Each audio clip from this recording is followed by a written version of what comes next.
नमस्कार. मी वैद्य सुलक्षणा बनसोडे आपल्या सर्वांचं वैद्य आपल्या घरी या उपक्रमाच्या 7व्या एक मिनिट सत्रामध्ये हार्दिक स्वागत करत आहे. एक मिनिट एक मिनिट एक मिनिट रेकॉर्डिंग सुरू होत आहे. एक मिनिट ओके.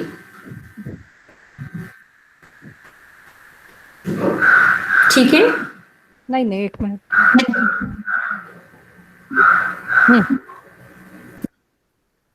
नमस्कार.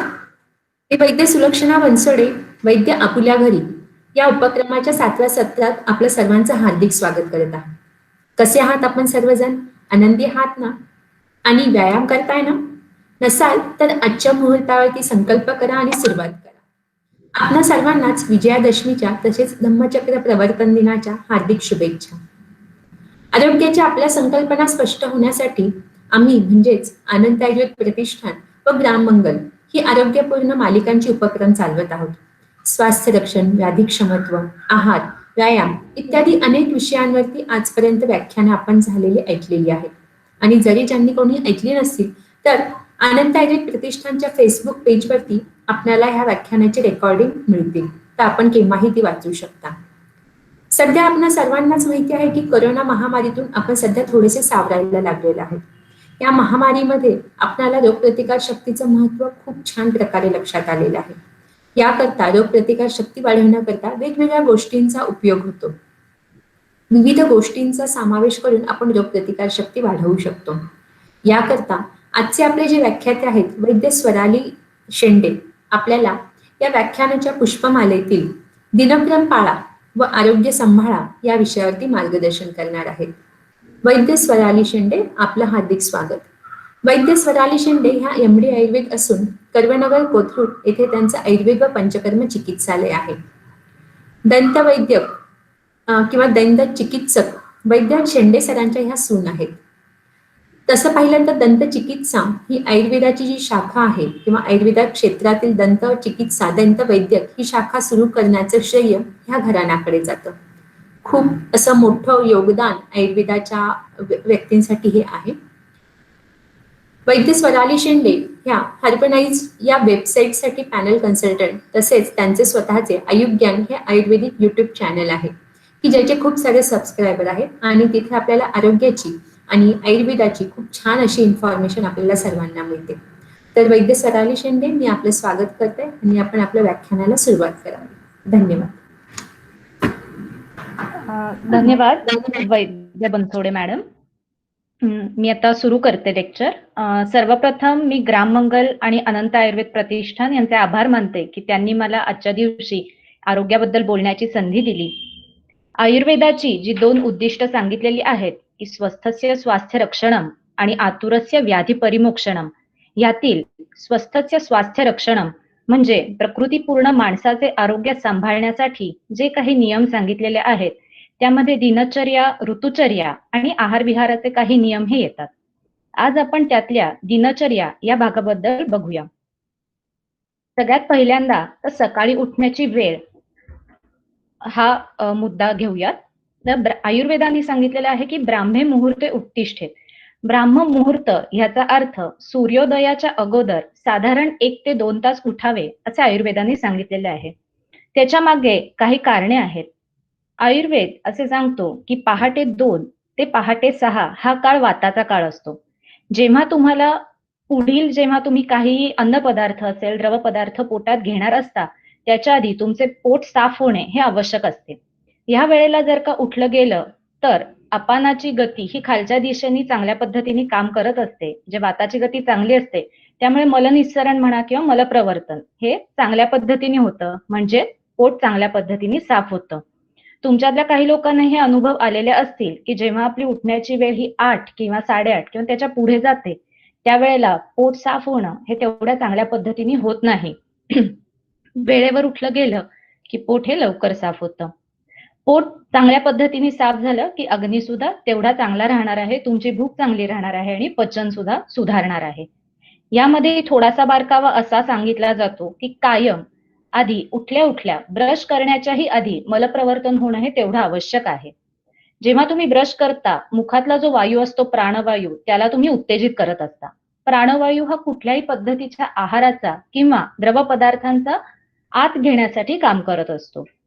जर तुम्ही मलप्रवर्तन होण्याच्या अगोदरच ब्रश करता त्यावेळेला तुमची प्राणाची जी गती आहे ती तिथे ऍक्टिव्हेट होते आणि बाहेर पडण्यासाठी तेवढा चांगला कालावधी मिळत नाही. म्हणून हा एक बारकावा आहे की हा नियम सुद्धा जर पाळला तरी बऱ्यापैकी आम्लपित्तासारखे जे आजार आहेत त्याच्यामध्ये छान फरक दिसतो की कायम आधी टॉयलेटला जायचं आणि त्याच्यानंतर ब्रशिंग करायचं. पुढचा भाग आहे मलप्रवर्तन. बऱ्याच लोकांना असं दिसतं की 2 कप कोमट पाणी मी पितो, मग त्याच्यानंतर टॉयलेटला होते किंवा चहा प्यायल्यानंतर मलप्रवर्तन होतं. 2 वेळा होतं. तर हे आयुर्वेदाला अपेक्षित नाही. सकाळी उठल्या उठल्या मलाचा वेग येणं हे गरजेचं असतं. जर असं होऊ शकतं की एक थोडासा प्रकृतीचा भाग असतो किंवा काही सवयी असतात ज्याच्यामुळे मलाचा खडा होणं किंवा असमाधानकारक मल होणं म्हणजे संडासला साफ न होणं हे दिसू शकतं. तर त्यासाठी काही असे सोपे घरगुती उपायांमध्ये दूध म्हणजे गरम दूध आणि तूप आहे किंवा तूप आणि गरम पाणी आहे किंवा मनुकाचं पाणी, काढा असे काही उपाय आहेत. त्यांनीही जर का पोट साफ होत नसेल तर मात्र वैद्यकीय सल्ला आणि काही प्रकारचे योगासने, व्यायाम हे केले तर मलप्रवर्तन नियमित व्हायला चांगल्या पद्धतीने मदत होते. त्याच्या पुढचा एक मला प्रॅक्टिकल ऍस्पेक्ट इथे कव्हर करावासा वाटतो की सध्या असं दिसतं की अगदी 15 वर्षापासूनची मुलं सुद्धा म्हणजे कमोडचाच वापर करतात. इंडियन स्टाईल टॉयलेट हे जवळ दिसत नाही.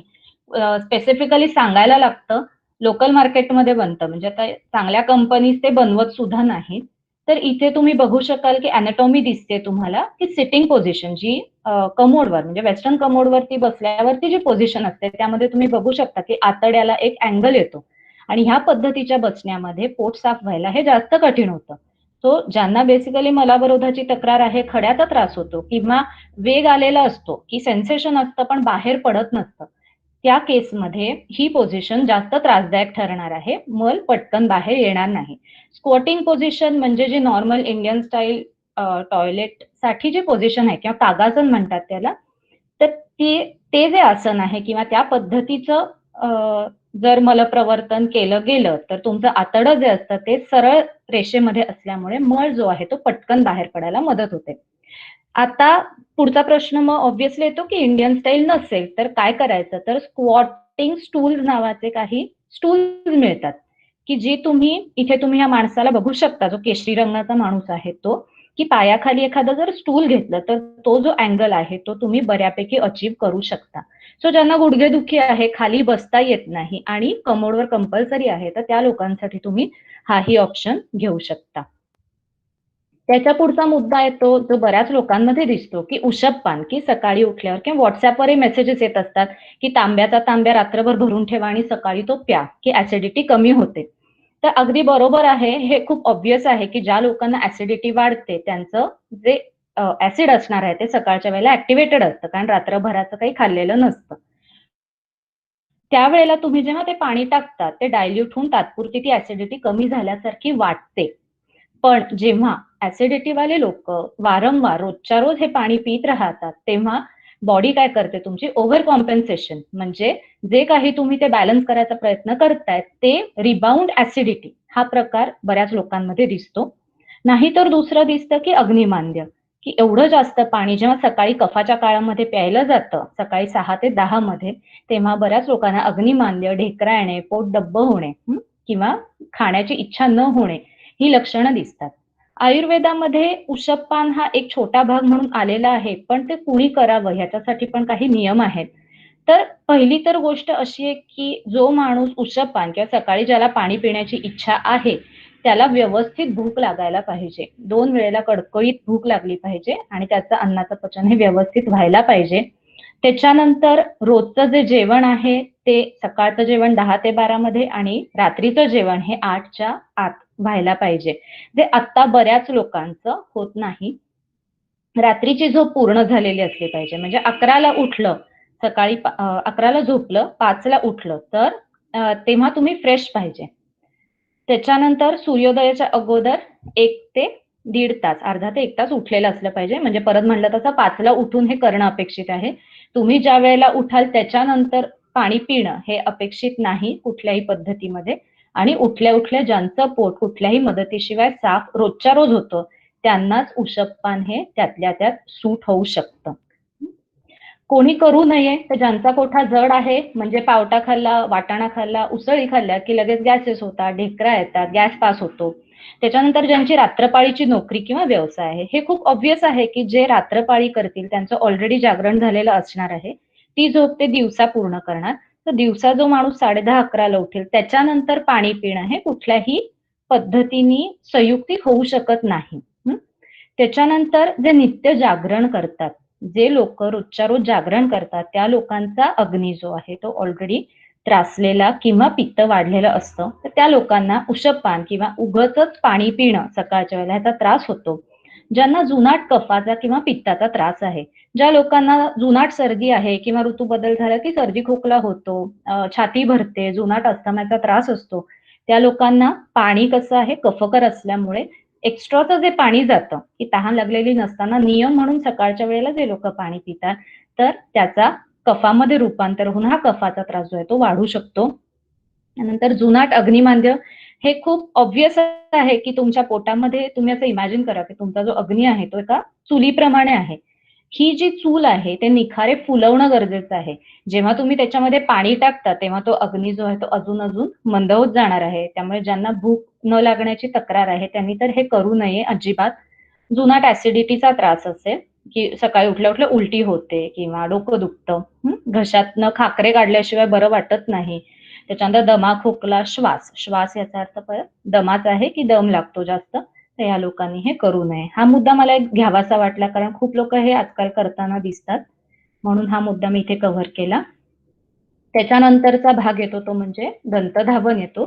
दंतधावन आता आयुर्वेदामध्ये ऍक्च्युली काही आयुर्वेदिक वनस्पतींची काष्ठ ही दंतधावन म्हणून वापरायला सांगितलेली आहेत आणि त्या काष्ठाचा एक भाग चावून ब्रश सारखा करून त्याने दात घासून जो काही रस त्यातनं येणार आहे तो गिळायला सांगितलेला आहे. म्हणजे भक्षये दंतधावन म्हणजे तो खायला सांगितलेला आहे. जो काही तो रस निघणार आहे तो. खाणं आता तर पॉसिबल नाही. आता अशा स्टिक्स मिळायला लागलेल्या आहेत. तर ज्यांना ते शक्य आहे त्यांनी जरूर करावं. तर त्याच्यामध्ये कडू, तिखट आणि तुरट रसाचं असावं. साधारण कडुनिंबाची काडी वापरतात हे आपल्या सगळ्यांना माहीत आहे. सकाळी उठल्यावर आणि जेवण झाल्यावर हलक्या हाताने तुम्ही ही काडी चावण्याचं काम करू शकता जेणेकरून दात जे आहेत ते स्वच्छ राहतात. कडू रस, तिखट रस, तुरट रस हे तिन्ही कसे आहेत विषद आहेत म्हणजे स्वच्छता करवणारे आहेत. कडू रस जेव्हा तुम्ही तोंडामध्ये घेता तेव्हा तोंडातली लाळ जी आहे ती कमी होते आणि तोंड स्वच्छ होतं. त्याच्यासाठी कुठलंही अन्न ग्रहण करण्याच्या अगोदर जेव्हा दंतधावन केलं जातं सकाळी उठल्या-उठल्या तेव्हा तोंडातला जो कफ आहे तो कमी होऊन तिथे पचनासाठी ते जे तुमचं तोंड आहे ते तयार होतं. कधी टाळावे? दात घासणं किंवा दंतधावन करणं हे सुद्धा काही केसेसमध्ये जसं तोंड आले असताना त्यामध्ये माउथ अल्सर्स असू शकतात, तोंडाला लाल झालेलं असतं, फोड आलेले असू शकतात, ताप खूप असताना. आता ताप असताना जनरली कसं होतं, की जिभेवर एक प्रकारचं कोटिंग आलेलं असतं. ते कोटिंग घासून काढून टाकणं. ह्याने तुम्ही काय करता? शरीराला कष्ट देता. सो अशा पद्धतीचं दंतधावन म्हणा तसं अपेक्षित नाही तापामध्ये आणि खोकल्याच्या बाबतीतही तेच आहे, की जेव्हा खोकल्याची उबळ सतत येत असते, त्यावेळेला जेव्हा तुम्ही दात घासता, तुम्ही तिथला जो वायू आहे तो जास्त स्टिम्युलेट करत असता, प्रकुपित करत असता आणि त्यामुळे तो खोकल्याचा त्रास जो आहे तो जास्त राहू शकतो. मग अशा वेळेला दात घासायचे नाहीत का? तर असं नाहीये. दात तुम्ही घासायचे आहेत, पण हलक्या हाताने, बोटाने जे चूळ भरून स्वच्छ करायचे आहेत. आत्ताच्या काळामध्ये एक अवेलेबल ऑप्शन आहे, की दंतमंजन हा एक प्रकार आहे, की आयुर्वेदिक काही औषधी वनस्पतींची पावडर व्यवस्थित प्रमाणामध्ये मिक्स करून त्याचा तुम्ही पेस्टच्या ऐवजी वापर खूप चांगल्या पद्धतीने करू शकता. साधारणपणे बकुळ साल आहे. चोपचिनी नावाची एक वनस्पती असते. ज्येष्ठमध पावडर तुम्ही सगळ्यांनी ऐकली असेल आणि जे कोकणात राहतात किंवा जे मासे खातात त्यांना तेजोभा किंवा तेजोवती नावाची एक वनस्पती माहीत असेल, की जी जनरली कालवणामध्ये वगैरे मसाला म्हणून ती वापरतात. तर ह्या काही वनस्पती आहेत, की ज्या दातांसाठी अतिशय हितकर आणि बल्य अशा सांगितलेल्या आहेत. बकुळ साल ही जी आहे ती हिरड्या घट्ट करणारी आहे. ज्यांना हिरड्यातनं रक्तस्राव व्हायचा त्रास होतो किंवा हिरड्या वीक असल्यामुळे, लूज झाल्यामुळे दात हलण्याचा त्रास होतो, त्या लोकांसाठी वकुळसालीचा फायदा होतो. चोपचिनी जी आहे ती ओव्हरऑल दाताच्या प्रकृतीसाठी आणि दातामध्ये काळेपणा येऊ नये, कीड पडू नये किंवा केरीज म्हणतो आपण, डेंटल केरीज होऊ नये, कॅव्हिटीज होऊ नये ह्याच्यासाठी उपयोगी आहे. ज्येष्ठमध कशी आहे, की ती तुमच्या तोंडातला जो कफ आहे तो चांगला ठेवणार आहे आणि जी लाळ आहे ती प्राकृत करायला मदत करणार आहे. तेजोवा उष्ण गुणामुळे परत तिथला जो कफ आहे तो साफ करून घेणार आहे आणि तोंडाचा चिकटा असणं, तोंडाला चव नसणं, तोंडाला चिकटपणा असणं हे कमी करणार आहे. कशा पद्धतीने करायचं आहे तर साधारणपणे तुमच्या जो हात तुम्ही दात घासायला वापरता त्याच्या इंडेक्स फिंगरनी तुम्ही हलक्या हाताने हिरडीला कुठल्याही पद्धतीने इजा न पोहोचवता अशा पद्धतीने दंतमंजन लावायचं आहे. काही लोकांना प्लाकचा त्रास असतो की खूप जास्त प्रमाणामध्ये दातात घाण साठायची सवय असते. त्यांनी जस्ट थोडंसं ब्रश ओला करून ड्राय ब्रशिंग ते सुद्धा वरून खालच्या दिशेने असं करायला अजिबात हरकत नाही. ब्रश आणि दंतमंजन ह्या कॉम्बिनेशननी दात तितकेच उत्तम प्रकारे स्वच्छ राहतात आणि कुठल्याही पद्धतीचा त्रास होत नाही. हिरड्या सुद्धा बळकट राहतात. पेस्टची गरज पडत नाही जनरली. त्याच्या पुढचा एक भाग आहे की नस्य. नस्य याचा अर्थ नाकामध्ये औषधी थेंब टाकणं. ह्यामध्ये तेलही असतं किंवा तूपही असतं. तुम्ही जवळच्या वैद्याला विचारून तुम्हाला काय सूट आहे बघू शकता. अणुतेल म्हणून मिळतं, बला तेल आहेत, अशी काही तेलं आहेत की जी नाकात टाकण्यासाठी वापरली जातात. साधारणपणे रोज तुम्हाला जर का तेल टाकायचं असेल तर 2-2 थेंब प्रत्येक नाकपुडीमध्ये अशी त्याची मात्रा सांगितलेली आहे की जी काहीही हानी न करवता तुम्हाला फायदा घडवून देते.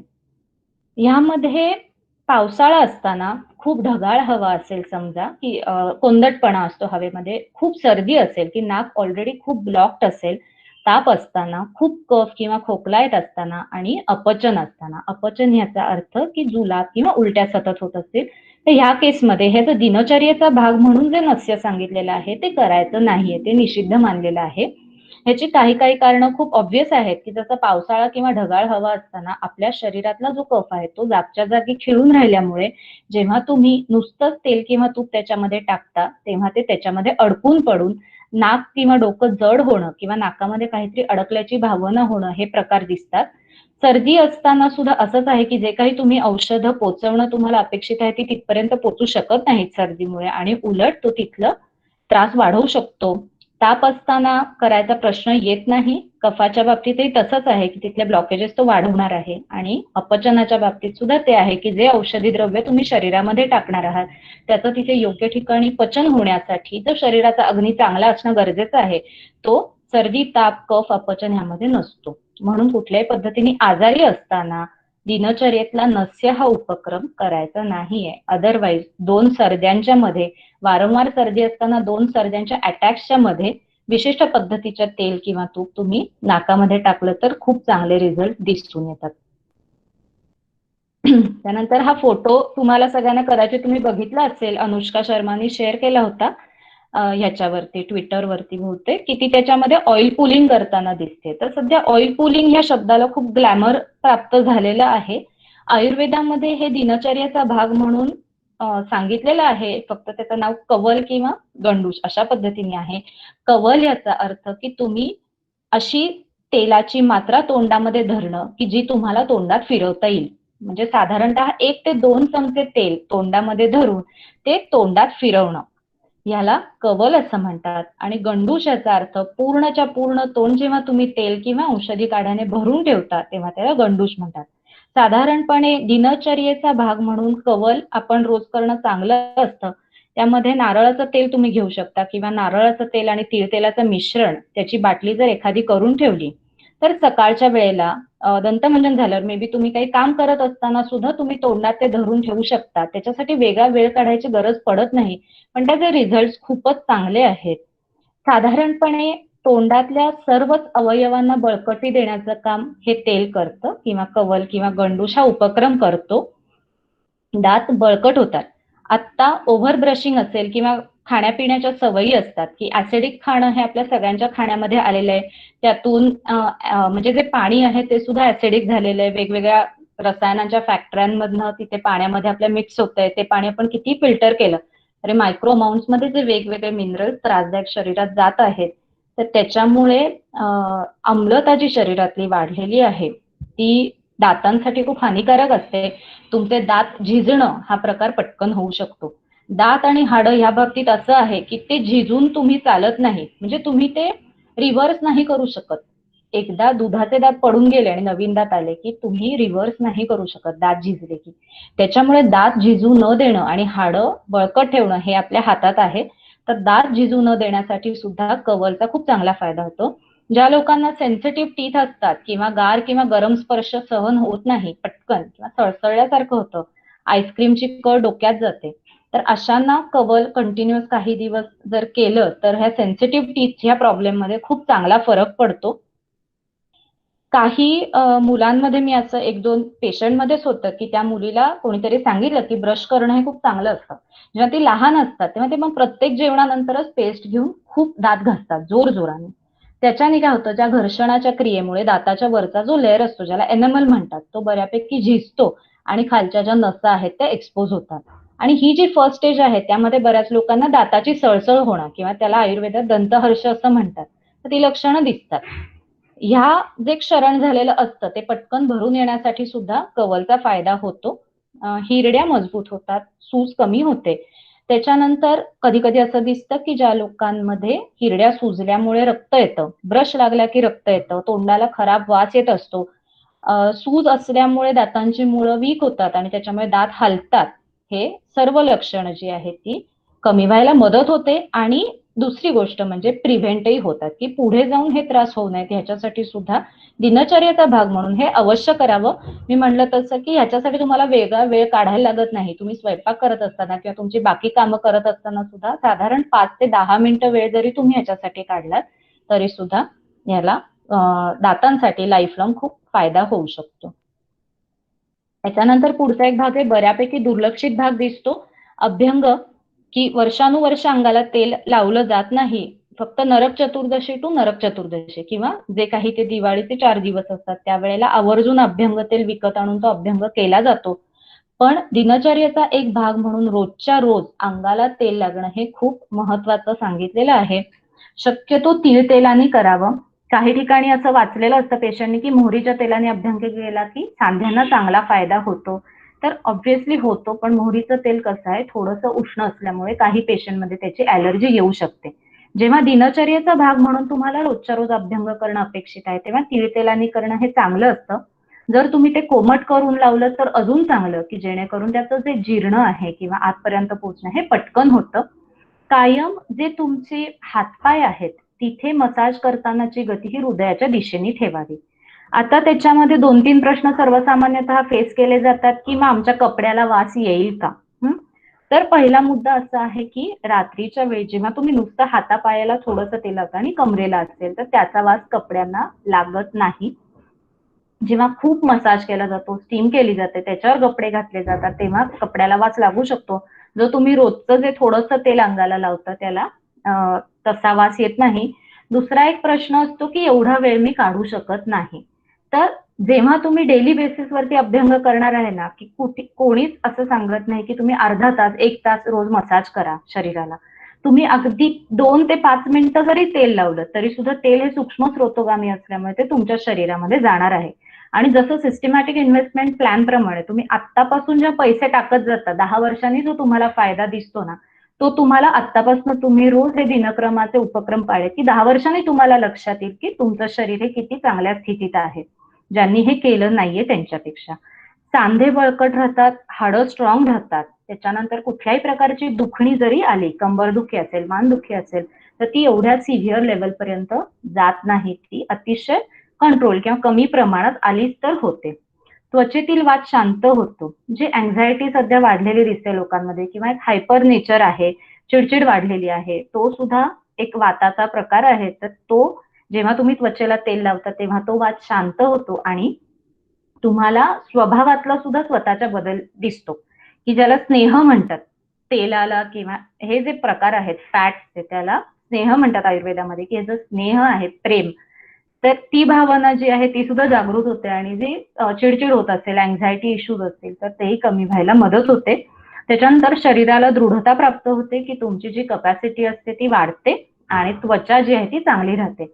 म्हणजे रोज तुम्ही अभ्यंग करत राहिला तर कुठल्याही पद्धतीचे moisturiser, cold cream, Nivea, Vaseline असलं कुठल्याही पद्धतीचं काही लावायची गरज पडत नाही. हा स्वानुभवच आहे. पुढचा एक भाग आहे तो व्यायाम. व्यायामालाही खूप ग्लॅमर आहे. किती व्यायाम करावा, काय करावा या बाबतीत भरपूर वदंत आहेत. तर साधारणपणे आयुर्वेदाने सांगितलेले की अर्धशक्ती व्यायाम करावा. अर्धशक्ती ह्याचा अर्थ असा आहे की तुम्ही व्यायाम करत असताना तुमच्या नाकपुड्यातनं शक्यतो श्वास येत राहावा आणि ज्या वेळेला तुमच्या काख, जांघा, कपाळ या ठिकाणी जेव्हा घामाची प्रवृत्ती होईल किंवा स्वेद प्रवर्तन होईल त्यावेळेला तो व्यायाम थांबवावा. हा व्यायाम झाला रोजच्यासाठीचा व्यायाम. जर तुम्ही एखाद्या स्पर्धेसाठी काम करत असाल, स्पोर्ट्समध्ये असाल तर ऑब्व्हियसली व्यायामाचं हे प्रमाण तिथे लागू होत नाही. हे दिनचर्यातलं व्यायामाचं प्रमाण आहे की जे सर्वसामान्य जे नॉर्मल माणसं आहेत त्यांच्यासाठीचा हा व्यायाम आहे. ग्रीष्म आणि वर्षा ऋतूमध्ये म्हणजे उन्हाळा आणि पावसाळा ह्याच्यामध्ये अर्धशक्तीपेक्षा सुद्धा थोडासा कमी व्यायाम करावा. त्याच्या मागची कारण ही आहेत की ग्रीष्म ऋतूमध्ये ऑलरेडी सूर्याच्या उष्णतेने शरीरातलं जे पाण्याचं प्रमाण आहे ते कमी असतं, शरीरातला कोरडेपणा वाढलेला असतो. व्यायाम जेव्हा तुम्ही करता तेव्हा हे शरीरातलं पाण्याचं प्रमाण अजून कमी करतं आणि कोरडेपणा वाढवतो. ग्रीष्म हा कसा आहे, वात संचय करण्याचा काळ आहे, म्हणजे शरीरामध्ये वात हा वाढीला लागलेला असतो. त्या काळात तुम्ही एक्स्ट्रा व्यायाम जर केला तर तो तुम्हाला शरीराची दुखणी काही मागे लावू शकतो. त्याच्यानंतर वर्षा ऋतूचंही तेच कारण आहे की वर्षा ऋतूमध्ये वाताचा स्वाभाविक प्रकोप असतो. तुम्ही सुद्धा हे ऑब्झर्व केलं असेल की वर्षा ऋतूमध्ये संधिवात असेल, सांध्यांची दुखणी किंवा स्नायूंची दुखणी, जास्त वरती डोकं काढतात, अशा वेळेला जर जास्त व्यायाम केला गेला तर काही स्नायू किंवा हाडांची दुखणी मागे लागू शकतात. मग आता सर्वसामान्य माणसांनी कुठला व्यायाम करावा, तर योगासनं एक चांगलं आहे की ज्याच्यामुळे तुमचे स्नायू जे आहेत ते चांगले लांब राहायला मदत होते. तुमच्या ज्या रोजच्या लाईफस्टाईल ऍक्टिव्हिटीज आहेत त्या सुलभपणे होतात. सूर्यनमस्कार एक चांगला आहे की ज्याच्यामध्ये पुढेही वाकणं आहे, मागेही वाकणं आहे. जनरली पुढे वाकणं हे सगळ्यांचंच होतं. मे बी स्वयंपाक करायला तुम्ही उभे असाल, लॅपटॉपवरती काम करत असाल, नेहमी पुढे वाकणं ही क्रिया जास्त होते. एक्सटेन्शन किंवा मागे वाकणं हे एवढं होत नाही, जे सूर्यनमस्कारामध्ये होत असतं या योगासनांमध्येही होत असतं. जोरात चालणे हा व्यायाम जनरली थोडंसं ज्यांना वेट लॉस करायचा आहे किंवा वजन कमी करायचं आहे त्यांच्यासाठी जोरात चालणं हा एक व्यायाम सांगितलेला आहे. आणि जे वयस्कर लोक आहेत ज्यांना डायबेटीस आहे किंवा ज्यांच्यात स्ट्रेंथ तेवढी जास्त नाही त्यांनी नुसतं जरी चाललं सकाळी अर्धा ते पाऊण तास तरी सुद्धा ते इनफ आहे. त्याच्या पुढचं आहे कोणी टाळावा. हे पण खूप ऑब्व्हियस आहे की तुम्ही जर आजारी असाल तर व्यायाम करू नका. काही असे पेशंट बघितलेले होते की ज्यांना जिमला जाऊन आलं की रोज उलटी व्हायची. तर व्यायामाच्या अतियोगाचं हे लक्षण आहे की त्या माणसाने त्याच्या शरीराला सूट होण्यापेक्षा जास्त व्यायाम हा बरीच वर्ष केला होता. आणि त्या व्यायामाने जे त्याचे पित्त वाढायचं त्याची ती उलटी त्याला रोज व्हायची. तर त्याच्यावर ऑब्व्हियसली आयुर्वेदिक काही उपचार झाल्यावर तो बरा झाला. पण हे काही सिम्पटम्स आहेत आणि दिसतात की व्यायाम केल्यानंतर उलटी होणं असेल किंवा खूप जास्त तहान लागणं हे प्रकार होतात. आणि तसंच हे रोग असताना सुद्धा व्यायाम जास्त करायचा नाही. तो अतिव्यायामाने काय होतं, तुम्हाला झेपत नाही त्याच्यापेक्षा जास्त व्यायाम केला तर तुम्हाला ताप आल्यासारखं किंवा कणकणी आल्यासारखं वाटू शकतं.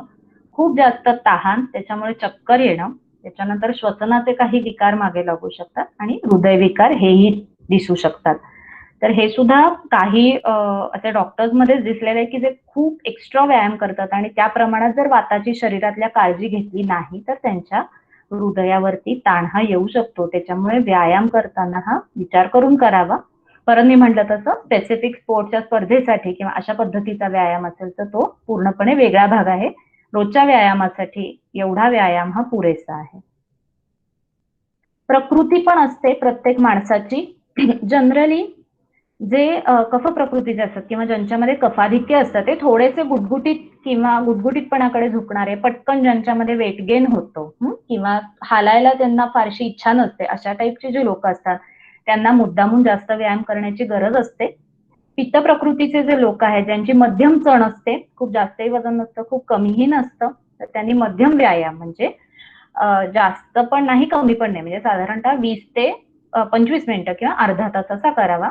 कफ प्रकृतीच्या लोकांनी 45 मिनिटं ते 1 तास पर्यंत सुद्धा व्यायामाला द्यायला हरकत नाही. की अर्धा तास योगासनं केली, अर्धा तास चाललं किंवा अशा पद्धतीने ते डिवाइड करता येईल. आणि वात प्रकृती म्हणजे ज्यांचं वजन हे मुळात कमीकडे झुकणार आहे, जे खूप बारीक आहेत, ज्यांना ऑलरेडी एसी मध्ये बसलं की सांधे कडकड वाजायला लागतात किंवा सांधे आखडल्यासारखे होतात, तर अशा लोकांना योगासनांचा जास्त फायदा होताना दिसतो की त्यांचे जे सांधे आहेत त्यांच्यातली स्निग्धता राहण्यासाठी ती जी मुवमेंट आहे ती करणं त्यांना हितकर ठरतं. वात प्रकृतीच्या लोकांनी जास्त पळणं, जॉगिंग करणं, खूप टेकड्या चढ उतार करणं हे जर केलं तर त्यांना ते स्नायूंना त्रासदायक ठरू शकतं.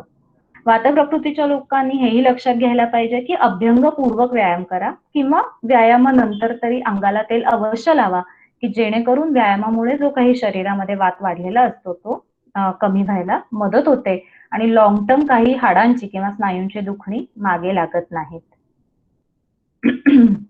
त्यानंतर भाग येतो मर्दन. हा प्रॅक्टिकली एवढा आपण नाही करत. जनरली जे स्पोर्ट्स पर्सन आहेत किंवा आता कुस्ती वगैरे झाल्यानंतर किंवा तुम्ही जर व्यायाम जास्त प्रमाणात केला तर हलक्या हाताने अंग चेपणे हा मर्दनाचा पार्ट आहे, की तुम्ही व्यायाम करून आल्यावर हलक्या हाताने जस्ट पायाला जर दाबलं, पोटऱ्यांच्या ठिकाणी असेल, मांड्यांच्या ठिकाणी, हाताच्या ठिकाणी असेल, तर जो काही तुमचा वात तिथे वाढलेला असतो तो शांत व्हायला मदत होते, स्नायूंचं रक्ताभिसरण वाढतं आणि स्नायू जास्त चांगल्या पद्धतीने काम करायला सुरुवात करतात. 2च मिनिटं.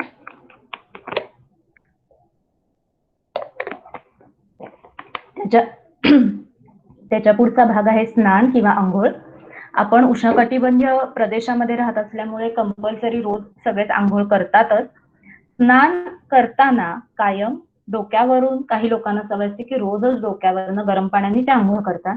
तर असं सांगितलेलं आहे की डोक्यावर पाणी घेताना तुम्ही थंड किंवा कोमटसर असं पाणी डोक्यावरती आणि शरीरावर मात्र सहन होईल तितपत गरम पाण्याने आंघोळ करावी. ह्याच्या मागची कारण ही आहेत की तुमचे जे केस असतात, चेहऱ्याची त्वचा आणि डोळे हे जे 3 भाग आहेत त्यांना उष्ण तापमानामुळे त्रास वाढतो, डोळ्याला, केसाला सुद्धा आणि त्वचेला, चेहऱ्याच्या. त्याच्यामुळे तुम्ही डोक्यावरनं अंघोळ करायची असेल तर ती कोमट पाण्याने किंवा गार पाण्याने करावी आणि शरीरावरनं नॉर्मल तुम्हाला जसं सूट होतंय तितपत पाण्याने तुम्ही करू शकता.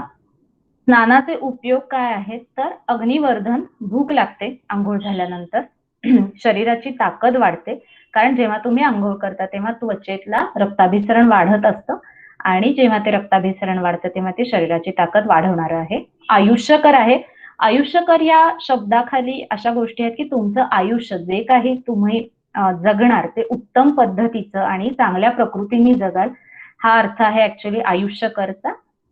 ऊर्जाकर आहे, उत्साह येतो. कुठून गावावरून वगैरे आल्यावर सुद्धा जर थोडासा शॉवर घेतला किंवा थोडीशी आंघोळ केली की ते आपल्याला बरं वाटतं किंवा एनर्जी आल्यासारखं होतं आणि बलदायक सुद्धा आहे. त्याच्यानंतर हा पण एक खूप महत्वाचा मुद्दा आहे की जो बरेचदा विचारला जातो की ब्रेकफास्ट मध्ये काय खावं आणि ब्रेकफास्ट करावा का, की दीक्षित डाएट घ्यावं का दिवेकर डाएट घ्यावं. तर आयुर्वेदाने असं सांगितलेलं आहे की हेमंत ऋतू म्हणजे जो थंडीचा सीझन आहे की जो आता येणार आहे दिवाळीमध्ये, दिवाळी नोव्हेंबर डिसेंबर, त्यामध्ये सगळ्यांनीच नाश्ता करावा असं आवर्जून सांगितलेलं आहे, कारण तेव्हा तुमचा जो अग्नी असतो तो प्रदीप्त असतो. पण आताच्या काळात असं होतं की दिवाळीच्या नंतर थंडी पडते ऍक्च्युली, तर थंडीचा सीझन बघून नाश्ता करणं हे महत्वाचं आहे. नुसतं नोव्हेंबर डिसेंबर आला पण आता तुम्ही बघता तसं पाऊसच पडत राहिला समजा किंवा उकाडा दिवसाचा कमी झालेला नसेल आणि तुम्हाला भूक लागत नसेल तर न्याहारी तेव्हा रेकमेंडेड नाही. हेमंत ऋतूमध्ये सुद्धा मी म्हटलं तसं की भूक लागली तरच. त्याच्यानंतर रोज गरज नाही, म्हणजे न्याहारी प्रत्येकाने रोज करायलाच पाहिजे असं कंपल्शन नाही. म्हणजे जरी ते फेमस सेईंग असलं की eat breakfast like a king वगैरे, तरी सुद्धा तो ब्रेकफास्ट पचत नाही बरेचदा आणि ह्यातनं मी म्हटलं तसं पुढे जाऊन असे काही त्रास होतात, त्यामध्ये मूळव्याधीपासून ते अम्लपित्त, केस गळणे, गांधे येणे इथपर्यंत कुठल्याही रेंजचे त्रास हे होऊ शकतात. मग काय खाऊ शकतात तर जनरली असं होतं की डोसा आणि इडली हे कॉमनली बाहेर मिळणारे आहेत पदार्थ, पण तुम्ही घरातल्या घरात किंवा जे सोपे पदार्थ आहेत ते मी काही ऑप्शन दिलेले आहेत की आता जर का वयस्कर माणूस असेल त्याला तेवढी भूक नसेल लागत तर त्यांनी समजा दूध आणि राजगिरा लाडू खाल्ला चालेल, किंवा दूध प्यायला आणि कोहाळे पाक खाल्ला चालेल, की तो पुष्टीकर आहे, गोड रसाचा आहे, त्याला बळकटी देणारा आहे आणि जड म्हणजे पोटात जड वाटणार नाही. घावन घालून घेता येईल, मिश्र पिठांचं, मिश्र डाळींचं घावन आहे, थालीपीठ आहे, लापशी करून देऊ शकतात. जे बारीक लोक आहेत किंवा ज्यांना वीकनेस आलेला आहे त्याच्यामध्ये शिंगाड्याच्या पिठाची लापशी असते, नाचणीच्या पिठाची लापशी करून देता येते. मग ती तुम्ही ताकातली खारट म्हणजे मीठ घालून केलेली लापशी देऊ शकता, तिखट मिठाची, किंवा मग दुधातली साखर घालून देऊ शकता. बाकी उपमा, पोहे हे ऑप्शन आहेतच. खूप भूक लागत नसेल पण काहीतरी खायची इच्छा असेल, अम्लपित्तासारखे त्रास असतील आणि बाहेर जायचंय आणि आता आमचा लंच टाइम 2:30 शिवाय होत नाही, असेही काही प्रॉब्लेम्स असतात. तर भूक लागत नसेल तर त्यावेळेला मग लाह्या दूध साखर एक चांगलं ऑप्शन आहे, की ते तुम्हाला जास्त पोटाला त्रासदायक नाही आहे. किंचित कमी भूक असताना खाल्लं तरी चालू शकतात. अशा टाईपचे हे काही ऑप्शन्स आहेत, की तुम्हाला न्याहारी करणं मस्ट असेल, की आता मी बाहेरगावी जाणार आहे आणि माझं आता 3 शिवाय जेवण होणार नाही. हे थोडेसे न टाळता येण्यासारखे प्रॉब्लेम जे प्रत्येकाला येत असतात. तर त्याच्याप्रमाणे थोडंसं बदलता येतं. लाह्या दूध साखर एक असा ऑप्शन आहे, की जो त्या मानाने पचायला हलका आहे आणि पुष्टीकर किंवा तर्पण करणारा, ताजंतवा न ठेवणारा अशामधला तो आहे. हा पण एक खूप मेजर इश्यू मला दिसला, की जीवनसत्वे, गोळ्या, मल्टीव्हिटॅमिन्स आणि आता ह्या कोविड बॅकग्राऊंडवरती तर त्याचं खूप थोड्या प्रमाणात तोल माजले असं म्हणू शकतो, की फ्रीजच्या फ्रीजचे कप्पेच्या कप्पे भरलेले असतात वेगवेगळ्या पद्धतीच्या सप्लिमेंट्सनी. त्याच्यामध्ये जीवनसत्व गोळ्यांमध्ये मला हे क्लिअर करायचंय, की 2 प्रकारचे जीवनसत्व असतात. एक पाण्यात विरघळणारी असतात, ज्याच्यामध्ये जनरली काय येतं बी कॉम्प्लेक्स येतं आणि फोलिक ॲसिड हे 2 येतात आणि चरबीमध्ये विरघळणारी किंवा चरबीमध्ये स्टोअर केली जाणारी शरीरात. त्याच्यामध्ये व्हिटॅमिन ए, डी, ई आणि के हे येतं. सध्या कोविड बॅकग्राऊंडवरती खूप मी असं ऐकलेलं आहे, की व्हिटॅमिन डी सप्लिमेंट सुद्धा दिली जाते. व्हिटॅमिन बी कॉम्प्लेक्स आणि व्हिटॅमिन सी ह्या 3 इथे पाण्यात विरघळणारीमध्ये व्हिटॅमिन सी लिहायचं राहिलं. व्हिटॅमिन सी पण पाण्यात विरघळणार आहे. तर व्हिटॅमिन बी, सी आणि डी हे 3 गोळ्या बरेच लोकं न विचारता किंवा डॉक्टरने सांगितलेलं असतं, की 1 महिनाभर व्हिटॅमिन डी घ्या, मग थांबवा. तसं न थांबवता ते घेत राहतात. तर हे जे चरबीमध्ये विरघळणार आहे, आता कसं आहे बी कॉम्प्लेक्स किंवा व्हिटॅमिन सी कसं आहे ते तुमच्या युरिनमधनं पास आउट होऊन जाणार आहे. जेवढं गरजेचं आहे तेवढं वापरलं जातं. बाकीचं युरिनमधनं बाहेर टाकून दिलं जातं. चरबीमध्ये साठवली जाणारी जी व्हिटॅमिन्स आहेत ती जास्त धोकादायक असतात. कारण की ती तुमच्या शरीरात साठवून राहतात आणि तुम्ही ती जेव्हा घेत राहता, तेव्हा त्या चरबीतनं ती त्यांचं काम करत राहतात. आणि हे सप्लिमेंटच्या बाबतीत खरं आहे. म्हणजे व्हिटॅमिन डी मिळवण्यासाठी तुम्ही उन्हामध्ये जर का 4 तास उभं राहिलात, तरी सुद्धा स्किनचं एक लिमिट असणार आहे व्हिटॅमिन डी बनवायचं. ती तेवढंच व्हिटॅमिन डी बनवेल आणि शांत बसेल. गोळ्यांच्या बाबतीत तसं होत नाही. शरीर त्या बाबतीत पॅसिव्ह असतं. म्हणजे तुम्ही खाता आणि ते शरीरावर लादता थोडक्यामध्ये. व्हिटॅमिन डीच्या बाबतीत हा प्रॉब्लेम येताना दिसतो, की जास्त व्हिटॅमिन डी झालं तर कॅल्शियम ॲब्सॉर्प्शन शरीरातलं खूप वाढतं आणि त्याच्यामुळे जे काही सॉफ्ट टिश्यूज आहेत शरीरातले, की हृदय आहे, मेंदू आहे, रक्तवाहिन्या आहेत, त्या हार्ड होत जातात. तिथे कॅल्सिफिकेशन म्हणतात त्याला, की कॅल्शियम डिपॉझिट होत जातं जास्तीत जास्त आणि त्याचं हार्डनिंग होऊन त्याचे त्रास होऊ शकतात. व्हिटॅमिन B12च्या बाबतीत सुद्धा मी असे 2-3 पेशंट बघितलेले आहेत, की B12च्या गोळ्यांनी काय होणार? असं करून व्हेजिटेरियनना B12 कमीच असतं. असं करून ओव्हर द काउंटर बरेचदा सप्लिमेंट आणल्या जातात आणि खूप लाँग टर्म घेतल्या जातात. त्या लोकांमध्ये एक्सेस B12 झाल्यामुळे सुद्धा हातपाय दुखणं, एक्सेस मेटाबॉलिझम झाल्यामुळे थोड्या प्रमाणामध्ये वेट लॉस होणं, सतत थकवा असणं ही लक्षणं दिसतात. त्याच्यामुळे हे फार गरजेचं आहे, की तुम्ही जर अशा काही गोळ्या घेत असाल, तर निदान व्हिटॅमिन B12च्या बाबतीत असेल आणि व्हिटॅमिन डी तर थोडंसं त्याच्यावर वॉच ठेवा किंवा मग तुमच्या डॉक्टरला कन्सल्ट करा, की बाबा किती दिवस घ्यायचे किंवा नाही घ्यायचे. त्याच्यानंतर पुढचा जो भाग येतो तो आहाराचा भाग येतो. आहार जो आहे तो साधारणतः मी म्हटलं तसं नाश्ता जर केला नसेल तर दुपारी 11 वाजता सुद्धा तुम्ही दुपारचं जेवण घेतलं तरी चालू शकतं. साधारण सकाळी 10 ते 2 या वेळामध्ये दुपारचं जेवण असावं असं आहे. कारण की तो पित्ताचा काळ असल्यामुळे पचन हे चांगल्या पद्धतीने होत असतं. जर तुम्ही नाश्ता केला नाही तर तुम्ही ती जेवणाची वेळ लवकरची घेऊ शकता 11, 11:30 वाजता, 12 वाजता. जर तुम्ही नाश्ता करणार असाल तर साधारण 2 पर्यंत सुद्धा ती वाढवू शकता. पण त्याच्यापेक्षा मात्र फार उशीर करू नये असं सांगितलेलं आहे. रात्रीच्या जेवणाची वेळ ही साधारणतः सूर्यास्ताच्या आसपास म्हणजे 7 ते 8 वाजता संध्याकाळी मॅक्सिमम असावी. त्याच्यानंतर करू नये. ह्याच्यामध्ये प्रॅक्टिकल काही प्रॉब्लेम्स असे असतात, की आम्ही कंपनीमध्ये असतो आणि आम्हाला रात्रीचं जेवण हे घरीच करायचं असतं.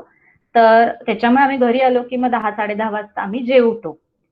हे अशा पद्धतीने चूक आहे, की तुम्ही घरच्या जेवणासाठी शरीरावरचे जे लाँग टर्म अत्याचार होत असतात, त्याच्यापेक्षा तुम्ही कंपनीत जरी जेवलात 7, 7:30 वाजता तरी चालेल.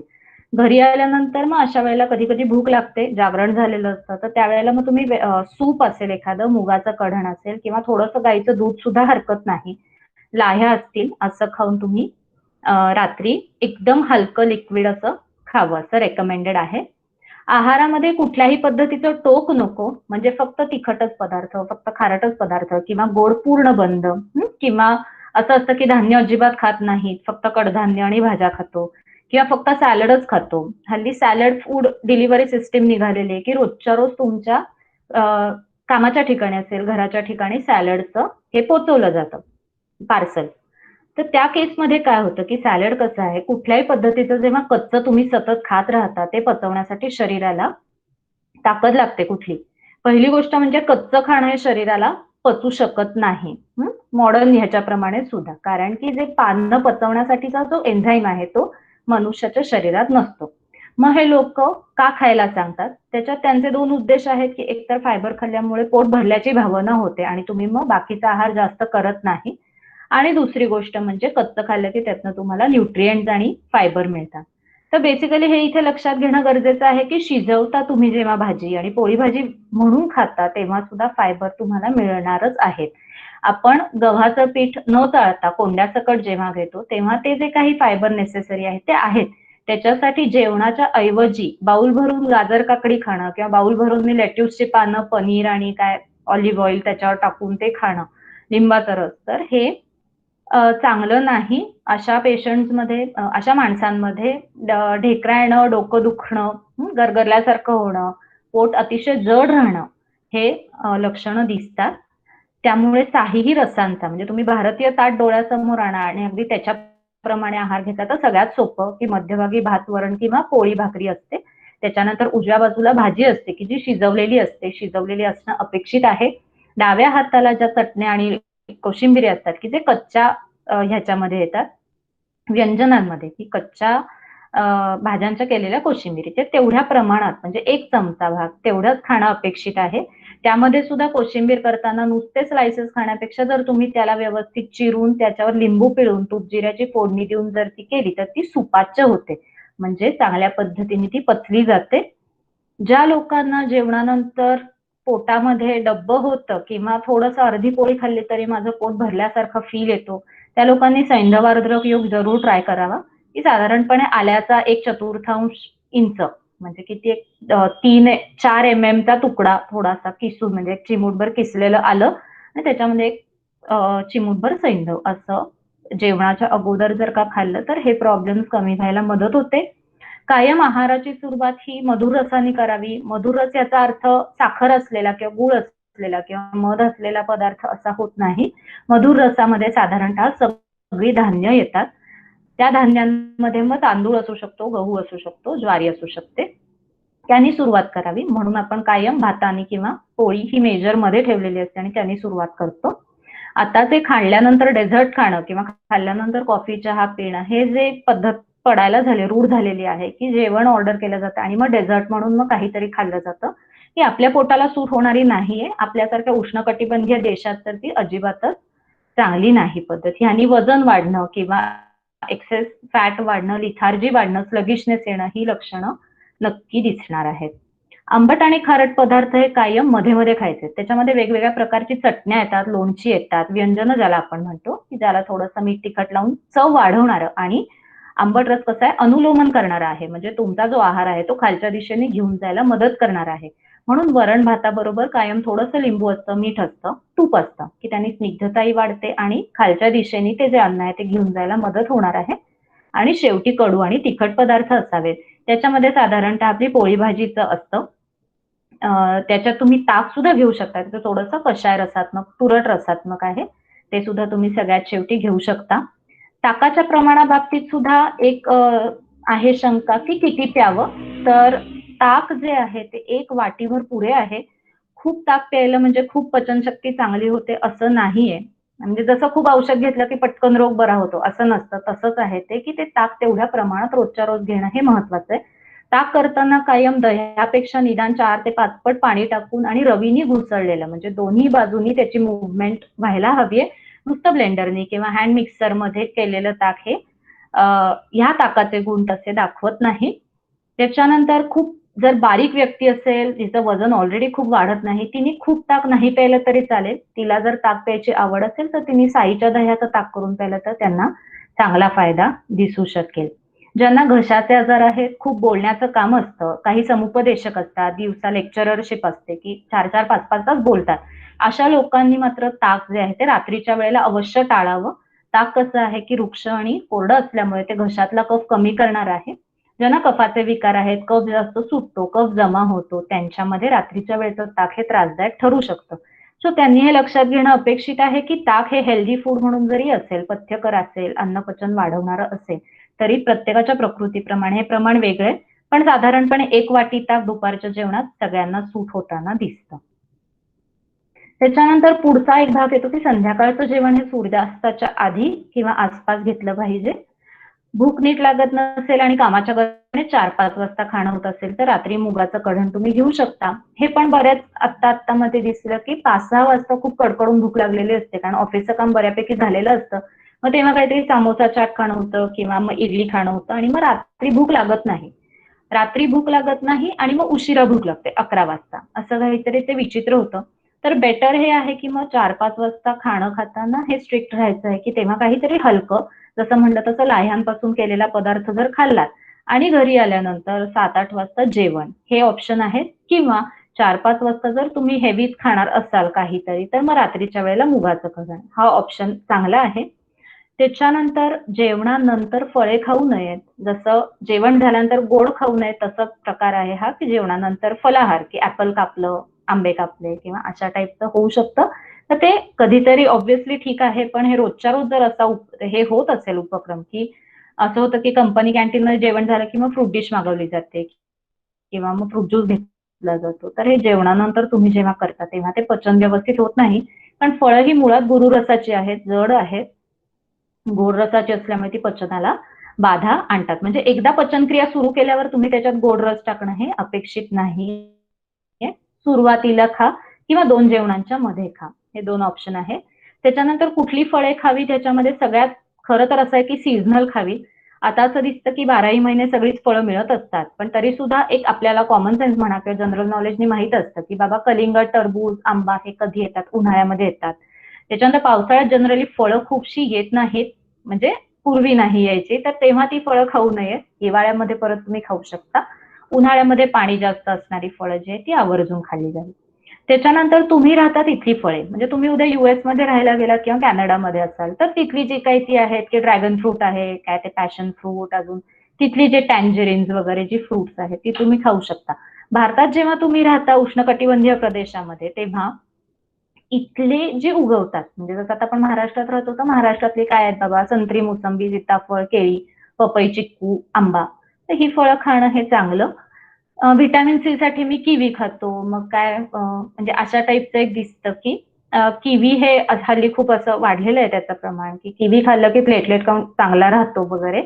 तर तशी काही आवश्यकता नाहीये रोजच्या रोज हे करण्याची. तुमची बॉडी जी आहे ती आपोआप तो प्लेटलेट काउंट नीट ठेवत असते. त्याच्यासाठी एक्स्ट्रा किवी खाण्याची गरज नाही. किवीमध्ये काय आहे मॅथमॅटिकली जरी व्हिटॅमिन सी भरपूर असलं तरी ते कसं आहे आंबट रसाचं असल्यामुळे परत मी म्हटलं तसं की पित्त वाढवणं किंवा शरीरातली उष्णता वाढवण्याचं काम ते जास्त प्रमाणात करू शकतं. आंबवलेले पदार्थ, पनीर, दही हे पदार्थ कधीतरी रेअरली पार्टी असेल, अनअवॉइडेबल सिच्युएशन असेल, आवडतं म्हणून कधीतरी खायला हरकत नाही. जर तुम्ही बाकीची दिनचर्या रोजच्या रोज पाळत राहिला तर या मधल्या आदल्या थोड्याशा चीट डाएट्सनी एवढा त्रास तुम्हाला होणार नाही. झोपेचं पण एक आहे की दिवसा झोपावं का नाही. तर उन्हाळा सोडून बाकी वेळेला दिवसा झोपूच नये असं आयुर्वेद सांगतो. दिवसा कोणी झोपावं तर ज्याला बरंच नाही, ताप आहे, अजीर्ण आहे आणि खाणं जात नाहीये, जुलाब होतायत, अति बारीक व्यक्ती असेल एखादी की जी खूपच तिचं पोषण चांगलं नाही, खूप बारीक आहे, क्षय आहे म्हणजे ट्युबरक्युलोसिस सारखे आजार असतील किंवा जनरल एक मांसक्षय असेल, वजन कमी होतंय किंवा आजारानंतर भूक नीट नाही झाली आणि वजन कमी होत आहे किंवा हल्ली कॅन्सरचे पेशंट दिसतात की ज्यांच्यामध्ये वेट लॉस होताना दिसतो, त्यांनी दिवसा झोपलं तरी चालेल. खूप चालून जे थकलेले आहेत, गिरनार पर्वत चढून आलात तर ऑब्व्हियसली तेव्हा थकलेलं असताना तुम्ही दिवसा झोपू शकता, पण रोजच्या कामांमध्ये दिवसा झोपणं हे अपेक्षित नाही. जेवणानंतर थोडा वेळ बसून विश्रांती घेणं हे ठीक आहे, पण आडवं करून झोपणं हे करू नये. त्याच्यामुळे अंगात जडपणा आहे, डोकेदुखी आहे, अशा पद्धतीचे आम्लपित्त आहे, हे आजार होताना दिसतात. त्याच्यामध्ये मग बऱ्याच लोकांचं असं होतं की रात्री उशिरा झोप येते म्हणून मग मी दिवसा उशिरा उठतो, मग दुपारी मला झोपायला लागतं. तर ते ऍक्च्युअली विशेष सर्कल किंवा दुष्टचक्रासारखं होतं, की जेव्हा तुम्ही दुपारी झोपता तेव्हा मग रात्री लवकर झोप येत नाही, रात्री लवकर झोप येत नाही म्हणून उशिरा जाग येते. असं ते सगळं उलटी सायकल आहे ऍक्च्युअली. तर दिवसा तुम्ही झोपणं एकदा ब्रेक केलं की पुढची सायकल ती बरोबर लागते. तर रात्री झोप न येण्याची काही कारणं दिसतात सामान्यतः, की एकतर स्क्रीन टाइम वाढलेला आहे. स्ट्रीमिंग साइट्स खूप आहेत, त्याच्यावरती बघायला मटेरियल भरपूर आहे, इंटरेस्टिंग पण आहे. आणि दिवसभराच्या कामात वेळ झाला नाही की मग रात्री असं वाटतं की रिफ्रेशमेंट म्हणून आम्ही थोडं एक तासभर बघतो बाबा सिरीज किंवा काय. तर ती झोपेचा टाइम तुम्ही एकदा ते क्रॉस केलं की पटकन झोप येत नाही पुढे. त्याच्यानंतर आजार पण असू शकतं, की वयस्कर व्यक्ती असतात, काही त्यांना दुखत असतं, खुपत असतं, तसं आहे. चिंता, शोक, कंपनी डेडलाईन्स असतील किंवा बाकी काही ताण असतात, मुलाचे, नातेवाईकांचे, त्या ताणामुळे झोप येऊ शकत नाही. एखादा मानसिक आजारच असेल, जसं अँक्झायटी इश्यूज असतात, तर त्याच्यामध्ये येत नाही. थायरॉइडमध्ये हायपरथायरॉइडिझम नावाचा जो आजार आहे, त्याच्यामध्ये झोप पटकन येत नाही. त्याच्यानंतर पार्टी, आयटी फील्डमध्ये हे म्हणजे मी आता बघितलेलं आहे घरातच उदाहरण, की दर 1-2 आठवडे झाले की एखाद्या शुक्रवारी किंवा शनिवारी त्यांची पार्टी असते, की ती लेट नाईटच संपते. मग ती एक सवय पडत जाते. नाईट शिफ्टचं न टाळता येण्यासारखं काम. तर ह्याच्यासाठी काही आपले वेगळे उपाय करता येतात, की जेव्हा तुम्हाला न टाळता येण्यासारखं काम आहे, नाईट शिफ्ट आहे, तर तुम्ही त्यावेळेला दिवसा झोपायला हरकत नाही. तर नाईट शिफ्टचं न टाळता येणारं काम संपलं की मग रात्रीची झोप यायला त्रास होऊ शकतो. शरीरात इन जनरल वाढलेला वात, ज्यांना जेवण झाल्यावर पळायला जे जातात किंवा जॉगिंगला जातात, त्यांच्यामध्ये तो जो वात तेव्हा वाढतो किंवा हलकेपणा आलेला असतो, की त्यांना मग रात्री झोप पटकन येत नाही. आणि शरीरात वाढलेली अत्ययी उष्णता, की हीट वाढलेली असेल शरीरामध्ये, उष्णता वाढलेली असेल, पाळीच्या तक्रारी असतात किंवा जनरल सीझनल उष्णता वाढते, तर त्यावेळेला झोप ही डिस्टर्ब राहते. मग अशा वेळेला काही काही याच्यावर सोल्युशन आहे. आता पहिले जे 2 आहेत, की मोबाईलवरचं चॅटिंग, वेब सर्फिंग, ह्याला त्या माणसाने स्वतःला काउन्सिलिंग करून ती सवय मोडणं हे गरजेचं आहे. चिंता, शोकच्या बाबतीत आहे, की तुम्ही एखाद्या मानसोपचार तज्ञांची मदत घेणं, रोजच्या रोज अंगाला तेल लावणं असेल, सेल्फ काउन्सिलिंग करणं, हे प्रकार करता येतात. आयुर्वेदामध्ये शिरोधारा, अभ्यंग, बस्ती सारखे उपाय आहेत, की जेणेकरून जी तुम्हाला चिंता सतावते आहे, ती तुम्ही जास्त चांगल्या पद्धतीने हँडल करू शकता. सिच्युएशन तुम्ही नाही बदलू शकत, पण तुम्ही त्याचा रिस्पॉन्स चेंज करू शकता औषधी आणि दिनचर्येच्या मदतीने. पार्टी सुद्धा तुम्ही टाळता येऊ शकते. शरीरात वाढलेल्या वाताच्या बाबतीतही तेच आहे, की रात्री झोपताना मग जर अंगाला तेल लावलं, टाळूवरती एक 4 थेंब तेलाचे टाकलेत, तर त्याच्याने झोप चांगली यायला मदत होऊ शकते. आणि बाकी हे जे काही आहे त्याच्यासाठी थोडीशी वैद्यकीय सल्ला घेऊन झोप रात्रीच घेणं हे सगळ्यात महत्वाचं आहे. काही चुकीच्या सवयी ज्या मला प्रॅक्टिकली दिसल्या, तर त्याच्यामध्ये आहे चहा कॉफी पिऊन मलप्रवर्तन. त्याबद्दल मी तुम्हाला मगाशी सांगितलं, की जेव्हा तुम्ही स्टिम्युलस देता आणि मगच मलप्रवर्तन तुम्हाला होतं, तेव्हा तुम्ही त्या आतड्याची ती सवय जी आहे ती मोडत असता, आपलं पण मलप्रवर्तन होण्याची. त्याच्यामुळे सकाळी उठल्यानंतर थोडा वेळ वाट बघणं किंवा थोडं चालणं, की जेणेकरून आधी मलप्रवर्तन होईल आणि मग त्याच्यानंतर जे काही टूथब्रश असेल, म्हणजे ब्रश करणं, दंतधावन असेल आणि मग चहा, कॉफी किंवा जे काही बेव्हरेज तुम्ही घेत असाल ते. हा क्रम बरोबर आहे आणि तसा ठेवला तर तुमचा अग्नी हा जास्त वयापर्यंत अतिशय उत्तम राहायला मदत होते. त्याच्यानंतर मेटाबॉलिझम वाढवणं आणि कोविडचं प्रिव्हेन्शन ह्याच्यासाठी लिंबू, मध आणि गरम पाण्याचं सध्या खूप आहे वाढलेलं. तर अख्खं लिंबू गरम पाण्यात न घेतात सकाळी उठल्या-उठल्या. तर ते कशा पद्धतीने चुकीचं आहे, की जेव्हा तुम्ही उठता तेव्हा ऑलरेडी कफाचा काळ सुरू झालेला असतो. कफ तुमच्या शरीरामध्ये वाढलेला असताना जेव्हा तुम्ही आंबट रसाचं काहीही शरीरामध्ये घालता, तेव्हा ते तुमचा कफ अजून वाढवणार आहे. त्याच्यामुळे लिंबू, गरम पाणी हे असं रेकमेंडेड तर नाहीये नक्कीच रोजच्या रोज पिणं. अगदीच असं आहे की गरज आहेच आणि प्यायल्याशिवाय काही होतच नाही, तर कोमट पाणी आणि लिंबू प्या. मध घालायची त्याच्यामध्ये गरज नाही. मध आणि पाणी हे आयुर्वेदाने काही स्थौल्य चिकित्सेमध्ये सांगितलेले, पण हे बेटर राहील की तुम्ही तुमच्या जवळचे जे कोण आहेत वैद्य त्यांचा सल्ला घेऊन तुम्ही अशा पद्धतीची कुठलीही सवय लावावी, तर माझं मत आहे. टेकडीच्या बाहेर उभे असणाऱ्या हातगाडीवरचे कडुनिंब आणि कारल्याचा रस हा एक खूप मेजर इश्यू आहे, की व्यायाम करायचा भरपूर आणि तो झाला की तो कडू रसात्मक काहीतरी ज्यूस हा प्यायचा. बेसिकली आपण आता मगाशी बघितलं, की व्यायाम झाल्यावर जेव्हा तुमच्या शरीरातला वात आणि कोरडेपणा वाढलेला असतो आणि त्यात तुम्ही कडू रस पिता, म्हणजे तो वात तुम्ही अजून जास्त वाढवता. तर त्यांनी शरीरामध्ये येणारा कोरडेपणा असू शकतो, स्नायूंची दुखणी असतील, हाडामध्ये दुखणं, नसा दुखणं हे त्रास दिसतात. त्याच्यानंतर वेग अवरोध हा खूप एक महत्वाचा इश्यू आहे. वेग अवरोध ह्याचा अर्थ असा आहे की जे काही नॅचरल अर्जेस आहेत, म्हणजे संडासला लागणं असेल, लघवीला लागणं असेल, त्याच्यानंतर उचकी, शिंक, भूक, ढेकर, ताप, त्याच्यानंतर तहान, ह्यापैकी जो वेग तुमचं शरीर जे तुम्हाला सिग्नल देतं की बाबा मला हे करण्याची गरज आहे. मग मे बी ते लोकलज्जेस्तव असेल किंवा काही असं म्हटलं तसं मलावरोधाची तक्रार असते आणि मग त्यावेळेला होत नाही आणि मग ऑफिसला गेल्यावर समजा जाणं होत नाही. ह्यामध्ये नकळत हा वेगावरोध होत जातो आणि त्यातनं खूप major issues after some years of course की 3 ते 5 वर्ष झाल्यानंतर मग काहीतरी संधिवाताचे त्रास होणं, छोटे सांधे दुखणं, मनगटात पेन होणं, केस गळायला सुरुवात होणं, अशा पद्धतीने ते तुमच्या शरीरामध्ये ते दाखवायला सुरुवात होतात. हा मुद्दा आपण एवढा मेजर लक्षात घेत नाही की वेगावरोध होत आहे का नाही. पण ह्या ठिकाणी इव्हन आपण आपल्या मुलांनाही हे शिकवणं खूप गरजेचं आहे की शू लागली की सांगितलं पाहिजे, शी लागली की सांगितलं पाहिजे. आणि हे जेव्हा तुम्ही सगळ्यांना सांगाल तेव्हा इतरही कोणी त्यांना नक्की हसणार नाही की ह्याला शू लागली किंवा शी लागली. तर ही इतकी महत्वाची गोष्ट मला वाटते की ती अगदी लहान वयापासून बिंबवण्याची गरज आहे की तुम्ही तुमचं अर्ज जी आहे ती अडवायची नाहीये. दुसरं आहे वेगप्रवर्तन. कधी-कधी घाई असते, थोडंसं काहीतरी लागलेलं असतं टॉयलेटला आणि मग तो फोर्सफुली ते बाहेर काढलं जातं. ह्याच्यामध्ये सुद्धा तुम्ही तुमच्या शरीरातला वाद जो आहे तो बिघडवत आहात. त्याच्यामुळे ते करणंही चांगलं नाही. आणि मध्यम मार्ग न ठेवणे. मध्यम मार्ग न ठेवणे ह्या गोष्टीचा अर्थ असा आहे, की तुम्ही जे काही करणार आहात त्याच्यामध्ये एक मिडल वे असतो. म्हणजे मी आता व्यायाम करतो तर बास. आता मी रोज 1 तास व्यायाम करतो. शनिवार, रविवार मी सिंहगड चढायला जातो. त्या दिवशी संध्याकाळी मी टेकडीवरती जातो. त्याच्यानंतर कडुनिंब कारल्याचा रस पण पितो. म्हणजे ही सगळी दिनचर्या कशी झाली, की क्षरण करणारी आहे. स्क्रॅपिंग ॲक्शन सगळ्या ज्या आहेत तुमच्या शरीराच्या स्क्रॅपिंग ॲक्शन आहेत. आणि दुसरं टोक असं आहे, की मी काहीच नाही. काहीच पाळणार नाही. कधी पण उठणार, काही पण खाणार. मला पचतंय, काय होणार आहे मला? असा एक ॲटिट्यूड दिसतो, की माझी पचनशक्ती चांगली, मी सगळं पचवू शकते किंवा शकतो. हा एक ॲटिट्यूड दिसतो, की याच्यातही मध्य मार्ग नाही ठेवला जात, की हां, मला पचतंय, मी खातोय. मला तिखट चालतं, मी रोज 4 मिरच्या खातो.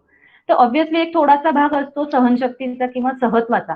पण जेव्हा ते सहत्व तुमच्या म्हणजे किती काळ तुम्ही करताय ह्याला विन करतं म्हणजे जिंकतं, तेव्हा रोगांची उत्पत्ती होते. त्याच्यामुळे कायम मध्यमार्ग ठेवणं हे गरजेचं आहे, जेणेकरून लाँग टर्म कुठलेतरी मोठे आजार होण्याचं नक्की टाळता येईल. दिनचर्याचे फायदे काय आहेत? जेव्हा तुम्ही शरीराला एका रुटीनची सवय लावता आणि मी म्हटलं तसं हे आपल्या सगळ्यांना माहित आहे, की एक बायोलॉजिकल क्लॉक असतं, की सूर्योदय झाला की उठणंच अपेक्षित आहे आणि सूर्यास्त झाला की झोपणंच अपेक्षित आहे. मध्यंतरी मी एका सीरियलमध्ये हे ऐकलं होतं ऍक्च्युअली, की त्यातला जो मुलगा असतो तो भरपूर जागरण करत असतो आणि त्याचा असा ॲटिट्यूड असतो, की काय प्रॉब्लेम आहे? मी रात्री जागतोय ना, पण मी दिवसा झोपतोय, रात्री जागून मी माझी कामं करतोय. मग काय फरक पडतो? तर ऑब्व्हियसली काय फरक पडतो हा भाग आहे ना, हे वाक्य तुम्ही 20 ते 35 वयोगटामध्ये साधारण टाकू शकता हे वाक्य इझिली, की हां, काय फरक पडतो. पण जेव्हा त्याचा फरक पडायला लागलेला कळलेला असतो ना, तेव्हा तो उशीर ऑलरेडी झालेला असतो. म्हणजे तुम्ही रोज रात्री जागरण करताय 2-3 वाजेपर्यंत, तेव्हा तुम्हाला कदाचित म्हटलं तसं 16 ते 30 वर्षापर्यंत नाही पण काही होणार नाही. ॲसिडिटी पण होणार नाही. तुम्ही अगदी उत्साहात राहाल, एकदम टणटणीत असाल, आजारी पडणार नाही. पण त्याच्यानंतर जेव्हा ॲसिडिटी होते, उष्णता होते, स्किन डिसीज एखादा होतो, सोरियासिस सारखे आजार होतात, डॅन्ड्रफ होतो, केस गळणं, वारंवारची सर्दी, प्रतिकारशक्ती कमी होणं, ही सगळी जी आधी जे बिया पेरलेल्या असतात ना, त्याची रोपं उगवायला सुरुवात होते. आणि मग तेव्हा ती उपटून टाकणं तेवढंच कठीण होत राहतं. त्याच्यामुळे आहे की सांभाळायला प्रकृती, दिनक्रम पाळणं किंवा एक रुटीन पाळणं. मी म्हणलं तसं कधीतरी वेगळ्या पद्धतीने दिनक्रम झाला एवढं नाही. पण शक्यतो रोज एक प्रकारचे दिनक्रम ठेवला की हा फायदा होतो. आयुष्यवर्धन आहे. जे काही तुमचं आयुष्य असणार आहे ते उत्तम जावं, त्यामध्ये शरीर चांगलं राहावं यासाठी दिनचर्या खूप फायदेशीर ठरते. शरीर उत्तम राहतं. तुमच्या ज्या निदान लाईफस्टाईल ऍक्टिव्हिटीज आहेत ती तुम्ही लाँग टर्म किंवा बऱ्यापैकी आयुष्याच्या शेवटापर्यंत तुम्ही करत राहाल. एवढं जरी जमलं तरी सुद्धा दिनचर्या ही यशस्वी झाली असं म्हणता येईल. आणि मी पहिले सांगितलं तसं की स्वस्थस्य स्वास्थ्य रक्षण, म्हणजे जो माणूस ऑलरेडी प्रकृतीपूर्ण आहे त्याची प्रकृती तशीच टिकून राहावी, त्याला जर रोग झाला तो अत्यंत अल्प प्रमाणामध्ये व्हावा आणि त्या रोगातून तो पटकन बाहेर पडावा. यासाठी दिनचर्या रोजच्या रोज फॉलो करणं हे खूप गरजेचं आहे. ओके, तो हे उद्देश होता माझा सांगण्याचा. यातले बेसिक जे काही आहेत ते मी सांगितलेले आहेत. त्यातनं काही शंका असतील की कशा पद्धतीने करायचं, काय करायचं, तर आम्ही सगळे वैद्य आहोतच. तुम्ही तुमच्या जवळच्या वैद्यांचाही सल्ला घेऊ शकता की कुठलं तेल वापरावं किंवा कशा पद्धतीने किती वेळ करू, पिऊ का नको पिऊ, काय खाऊ काय पिऊ, तर ते तुम्ही बघू शकता, विचारू शकता. असं आहे. तर काही शंका असतील तर विचारा.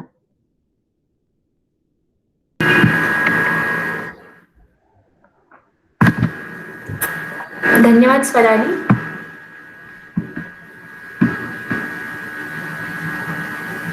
आवाज येतो स्वराली माझा? काय? आवाज येतो माझा? हो, येतो येतो. हो हो. ओके, धन्यवाद. खूपच छान विषय मांडलास तू. स्वराली ताईकडून आपल्याला आरोग्याच्या वेगवेगळ्या ज्या टप्प्या आहेत मी म्हटलं तर त्याच्यातली दिनचर्या आणि आजकाल उषपपान की ज्याचं सगळीकडेच खूप गवगवा केला जातो तर त्याचं खूप छान तू उत्कृष्टरित्या आम्हाला सर्वांना मार्गदर्शन केलंस. थँक्यू. तसंच न्याहारी म्हणजे जसं तू म्हटलीस की सकाळी राजाप्रमाणे नाश्ता करा ही उक्ती जी सध्या आहे तर त्याचा कसा आपण विचार करावा आणि आपल्या आरोग्यासाठी आपण कसं त्याचं करावं हे सगळ्याच गोष्टींचा तो खूप सुरेख संगम करून आम्हाला खूप चांगली माहिती सांगितलीस. आपल्या सर्वांना काहीही प्रश्न असेल तर तुम्ही टाईप करू शकता किंवा मला विचारू शकता. स्वराली आपल्याला त्याचे मार्गदर्शन करण्यासाठी उपलब्ध आहे तर ती आपल्याला नक्की चांगली माहिती सांगेल.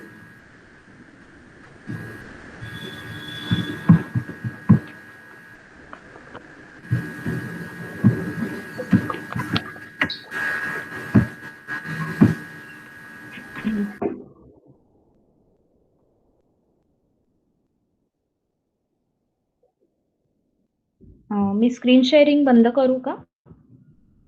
मी ठेवलंस तरी चालेल. तुझं नाव पहिलं असेल असं ठेव.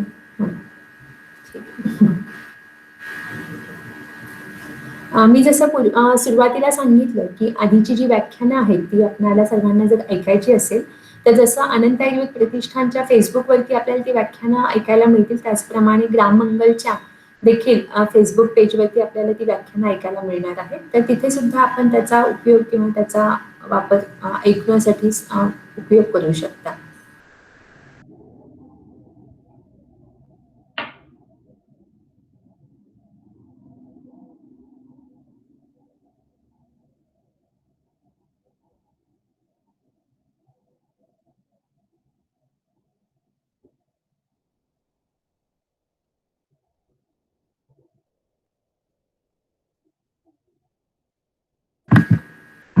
कोणाला काही प्रश्न असेल तर आपण टाईप करून सुद्धा विचारू शकता अथवा आपला माईक ओपन करून तुम्ही बोलू शकता. मंदार दादा आपल्याला काही प्रश्न? हो. ताई सगळ्यात अगोदर धन्यवाद. कारण की तुम्ही एक महत्त्वाच्या विषयाबद्दल मार्गदर्शन केलं. कारण की हे आत्तापर्यंतचे जे सेशन झाले ते हेच सांगतात की आपण ह्या योग रोजच्या दिनक्रमाकडे कॉन्शियसली बघत नाही आहोत आणि ते बघणं गरजेचं आहे. तर आजच्या सेशनमधून ते दिसतंय. मला थोडा हा प्रश्न विचारायचा होता की म्हणजे आता पालघरचा भाग घेतला आणि तो तर थोडं कुपोषणाचं एक प्रमाणाबद्दल इथे चर्चा केली जाते. तुम्ही आता एक सेशन सांगताना B12 आणि फॉलिक ऍसिड ह्या संदर्भात जे गोळ्या आहेत त्या संदर्भात तुम्ही सांगितलं. मला एक थोडी असा प्रश्न होता की इथे सरसकट म्हणजे महिलांना किंवा ह्या गोळ्यांचं सेवन करण्यासाठी सांगितलं जातं किंवा वेगवेगळ्या संस्थांकडून सांगितलं जातं. तर हे जेनरिक म्हणजे अशा पद्धतीने घेणं बरोबर आहे की ते आपण ऍझ्युम केलेलं असतं का ह्याच्यामध्ये काही आहे? ओके. थोडंसं ह्या बाबतीत असं होतं ना की व्हिटॅमिन B12 हे सुद्धा वॉटर सोल्युबल आहे. त्याच्यामुळे ते त्याचा जो काही साईड इफेक्ट किंवा बॅड इफेक्ट आहे ते पटकन असं दाखवत नाही. त्यातनं तुम्ही जसं म्हणता की तिथे जेव्हा आहार विहाराची ऑलरेडी कमतरता असते तर 99% असा तिथे ह्याच्या अतियोगाचा त्रास दिसणार नाही. हा प्रॉब्लेम ऍक्च्युअली जास्त अर्बन पॉप्युलेशन मध्ये दिसतो की ज्याच्यामध्ये म्हटलं तसं की vitamins is equal to health अशा टाईप थोडंसं समीकरण आहे. जेव्हा तिथे ते डॉक्टरांच्या थ्रू दिलं जातं किंवा वाटप केला जातो आणि स्पेशली व्हिटॅमिन B12 आणि फोलिक ऍसिड ही दोन्ही जी आहे ती पाण्यातनं बाहेर निघून जाणारी असल्यामुळे शक्यतो शरीरात साठवली जात नाही. त्याच्यामुळे तसं दिलं तरी त्या एरियामध्ये हरकत नाही असं. म्हणजे तिथे शक्यता कमी राहील अशा पद्धतीचे त्रास होण्याची, जी ऍक्च्युली शहरामध्ये जास्त दिसते. कारण आपलं बाकी खाणं-पिणं एकदम व्यवस्थित असतं आणि त्याच्यात ते आपण एक्स्ट्राच्या सप्लिमेंट्स घेतो तेव्हा. अदरवाईज एवढा इश्यू तिथे वाटत नाही मला आत्ता. ओके.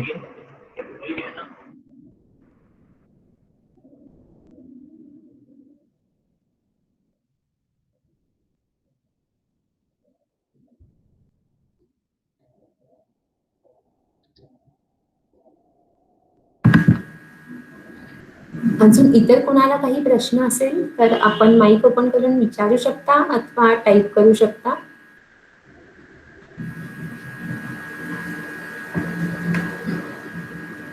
स्वराली, तुझं व्याख्यान खूप सुरेख समजलेलं आहे, त्यामुळे कदाचित हो, नाही हरकत नाही आणि जरी शंका असेल तर मी नंतर जरी पाठवलं तरी मी आपल्याला काही problem येस, तुम्हाला केव्हाही तुम्ही आमच्याशी संपर्क करून तुमच्या शंका आम्हाला विचारू शकता. आम्ही त्याचं नक्कीच नाही. Yes. तुझा नंबर शेअर करून ठेव. हो, टाईप करून चॅट बॉक्समध्ये टाकून ठेवते मी. आपलं या पुढचं व्याख्यान जे असणार आहे तर ते धनत्रयोदशीच्या दिवशी अर्थात 13 नोव्हेंबर 2020 या दिवशी असणार आहे. आपल्या व्याख्यानाचा विषय असणार आहे ओळखा पाहू आपली प्रकृती. अर्थात आपण कोणत्या प्रकृतीचे आहोत. आतापर्यंत आपण आपल्या व्याख्यानामध्ये बऱ्याचदा वात, पित्त, कफ हे शब्द आणि त्याची प्रकृती असं नक्कीच ऐकलेलं असेल. तर ते म्हणजे काय, आपण कशी आपली प्रकृती ओळखायची किंवा त्याकरता काय, अशा पद्धतीचा आमचा व्याख्यानचा आम्ही विषय घेणार आहोत. त्याकरता आम्ही एक पॅम्पलेट किंवा आपण एक टेम्पलेट सारखे गुगल फॉर्म तयार करणार आहोत की ज्याच्यामध्ये काही प्रश्न आम्ही तयार करणार आहोत की ज्याची उत्तरं तुम्हाला द्यायची आणि त्याच जोडीला तुम्हाला काही प्रश्न असतील किंवा तुम्हाला तुमच्या आवडीचा कुठला विषय की ज्यावरती तुम्हाला व्याख्यान घ्यावं असं वाटत असेल किंवा आमच्याकडून तुम्हाला मार्गदर्शन हवं असेल तर ते देखील तुम्ही आम्हाला सुचवू शकता आणि त्यानुसार आम्ही विषय मांडण्याचा नक्की आपल्या सर्वांसाठी प्रयत्न करू.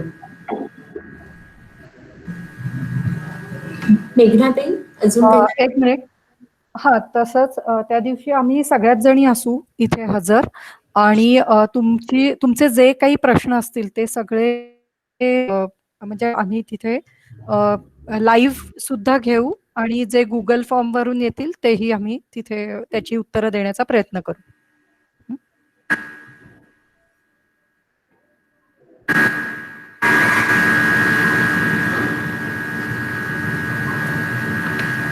प्रश्न येत नाहीयेत अजून काही, तर आपण थांबूयात का मेघनाताई?